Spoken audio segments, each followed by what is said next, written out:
Seorang pria paruh baya di Desa Rias, Kecamatan Tobo Ali, Kabupaten Bangka Selatan, Kepulauan Bangka Belitung, tewas seusai dibunuh anaknya sendiri.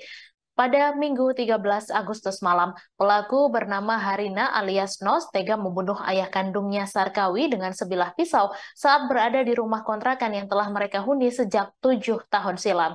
Saat itu anak korban yang masih duduk di bangku kelas 5 sekolah dasar melaporkan kejadian itu ke tetangganya. Informasi selengkapnya akan disampaikan langsung oleh wartawan Bangka Pos Cepi Marlianto. Silakan rekan Cepi. Baik, terima kasih rekan Mai dan pemirsa Tribunnews dimanapun berada. Memang tepatnya kejadian berdarah terjadi di Desa Rias, Kecamatan Tobuali, Kabupaten Bangka Selatan pada Minggu 13 Agustus 2023 malam kemarin, di mana memang seorang anak tega membunuh ayahnya dengan sebilah pisau lantaran tak terima ditegur saat sedang mengkonsumsi minuman keras jenis arak, di mana pelaku sendiri bernama Harina alias Nos, 32 tahun, sedangkan ayah sendiri bernama Sarkawi, berumur 63 tahun yang tewas dengan di tangan anaknya sendiri dengan sebilah pisau pada Minggu malam sekitar pukul 23.30 waktu Indonesia bagian Barat, di mana berdasarkan keterangan dari Kapolres Bangka Selatan AKBP Tony Sarjaka mengatakan peristiwa berdarah tersebut bermula tatkala korban menegur pelaku yang tengah meneguk minuman keras jenis arak di depan rumah, tempatnya di pinggir jalan, di mana lantaran diduga tak terima karena ditegur, keduanya lantas terlibat cekcok dan adu mulut. Tak ayal keributan pun terjadi di rumah tersebut. Namun tak berselang lama korban gelap mata lalu mengayunkan sebelah parang yang telah dibawa oleh pelaku dari dalam rumah kepada pelaku. Namun beruntungnya pelaku sendiri sempat bisa menghindar dan akhirnya sabetan parang tersebut yang meleset dan mengenai telinga bagian kanan pelaku tersebut. Tak hanya itu, usai berhasil selamat, pelaku sendiri langsung berlari masuk ke dalam rumah untuk saat itu maksud saya setelah berhasil selamat dari sabetan perang, pelaku sendiri langsung mendorong korban karena melihat korban sendiri terjatuh. Pelaku lantas menggigit telinga kanan dan punggung korban untuk menyelamatkan diri. Melihat ayahnya yang terkapar, pelaku sendiri langsung berlari ke dalam rumah karena ketakutan, di mana kemudian pertikaian tersebut juga masih terus berlanjut di dalam rumah, di mana korban sendiri memang sempat mengusir pelaku dari dalam rumah, di mana karena pelaku yang tak tahan karena ocehan orang tuanya tersebut, pelaku sendiri langsung masuk ke dalam kamar dan mengambil sebilah senjata tajam jenis pisau.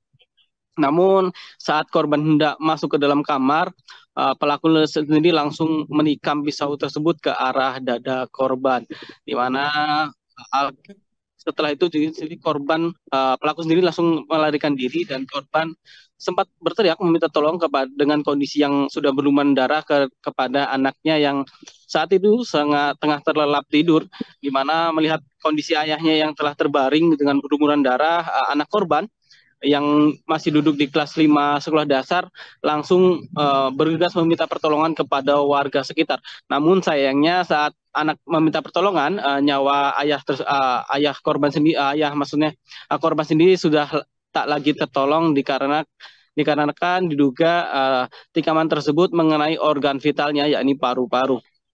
Hingga akhirnya korban sendiri dinyatakan meninggal dunia, hingga akhirnya aparat kepolisian langsung melakukan penangkapan terhadap pelaku pada malam itu juga, yang berada tak jauh dari rumah korban, di mana saat itu juga warga maupun pihak keluarga juga tidak ada yang berani mendekat. Hal ini lantaran pelaku sendiri masih memegang sebilah pisau yang digunakan untuk mengakhiri nyawa ayahnya tersebut. Di mana dari penangkapan tersebut, aparat kepolisian juga mengamankan sejumlah barang bukti berupa satu bilah pisau dengan gagang kayu dililit tali dengan ukuran sekitar 22 cm, dan satu helai baju yang digunakan pelaku saat mengakhiri nyawa korban sendiri. Sejauh ini pelaku sendiri dipersangkakan melanggar pasal 44 ayat 3 Undang-Undang Republik Indonesia nomor 23 tahun 2004 tentang kekerasan dalam rumah tangga, sekaligus pasal 351 ayat 3 Undang-Undang Hukum Pidana dengan ancaman 15 tahun penjara. Tak hanya itu juga, aparat kepolisian juga telah melakukan pemeriksaan tes urin dan melakukan pemeriksaan tes kejiwaan terhadap pelaku sendiri, di mana hal itu dilakukan untuk mengetahui apa yang menjadi latar belakang pelaku sehingga tega mengakhiri ayahnya tersebut. Di mana setelah dilakukan pemeriksaan tes urin, pelaku sendiri dinyatakan negatif dari obat-obatan terlarang ataupun narkoba, di mana saat melakukan tindakan tersebut ataupun pembunuhan tersebut, korban sendiri memang dipengaruhi oleh alkohol, yakni setelah meneguk minuman keras jenis arak. Sementara itu juga aparat kepolisian juga melakukan tes kejiwaan, di mana dari hasil tes kejiwaan tersebut, secara psikologi pelaku tidak terindikasi mengidap gangguan jiwa, hingga akhirnya penyidik menyimpulkan pembunuhan itu murni dilakukan pelaku dengan cara sadar, di mana memang sebelumnya antara pelaku dan korban sini memang sempat kali terlibat cekcok, dan kejadian tersebut sudah terjadi sekitar 1 pekan terakhir. Dari Provinsi Kepulauan Bangka Belitung, Cepi Marlayanto melaporkan kembali ke studio. Baik, terima kasih rekan Cepi atas laporan Anda, dan Tribuners, wartawan kami juga telah menghimpun wawancara dengan Ketua RT serta Kapolres Bangka Selatan. Berikut tayangannya untuk Anda. Itu juga lah, kami warga datang sekitar setengah 12 kan, manggil saya sebagai RT. Jadi saya datanglah ke rumah, tahu-tahu tergapar lah istilah mayat itu kan. Tidak tahu yang jam berapa yang terjadi, cuma saya sekitar setengah 12 lah datang ke tempat tuh. Sehari-hari aktivitas beliau ini apa Pak RT? Sehari-hari sebagai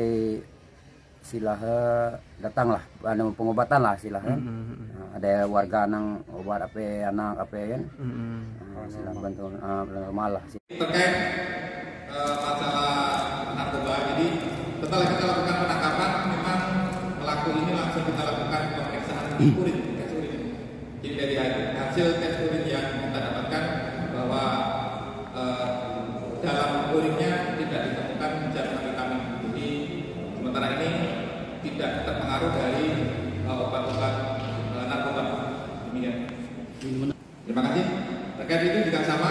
Jadi setelah kita lakukan penangkapan, kita sudah cek ke dokter, kita cek kejiwaan. Sementara ini belum ditemukan adanya gejala itu, sehingga pelaku murni melakukan perbuatannya dengan sadar bahwa itu adalah perbuatan dia sendiri. Demikian. Terima kasih sudah nonton. Jangan lupa like, subscribe, dan share ya.